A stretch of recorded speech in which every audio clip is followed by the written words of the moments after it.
The day Queen Jezebel died. One of the worst deaths in the Bible. Queen Jezebel was one of the most wicked women in the Bible. She was the wife of King Ahab of Israel, and she led him into idolatry and Baal worship. She also persecuted the prophets of God and killed many of them. One day Elijah the prophet prophesied that Jezebel would die a terrible death. He said that dogs would eat her flesh in the field of Jezreel. Years later, King Ahab was killed in battle, and his son Jehoram became king. Jehoram was a wicked king, just like his father. He continued to worship Baal and to persecute the prophets of God. One day Jehu, a general in Jehoram's army, was anointed king by Elisha the prophet. Jehu went to Jezreel to kill Jehoram and Jezebel. Jehoram was killed in battle, and Jezebel heard the news. She painted her face and did her hair, and she went to the window to watch Jehu approach.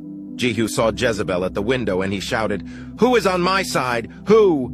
Two of Jezebel's eunuchs looked out the window and said, "We are on your side, sir." Jehu said, "Throw her down." The eunuchs threw Jezebel out the window, and she fell to the ground. Jehu rode over her with his chariot, and her body was trampled by the horses. Then Jehu went into the palace and ate and drank. Afterwards he said to his servants, "Go and bury that cursed woman, for she is a king's daughter." But when the servants went to bury Jezebel, they found that only her skull, her feet, and her hands were left. The dogs had eaten the rest of her body, just as Elijah had prophesied. Jezebel's death was a terrible death, but it was a just punishment for her wickedness. She had persecuted the prophets of God and led Israel into idolatry. Her death was a reminder that God will not tolerate wickedness, and that he will eventually punish those who sin against him.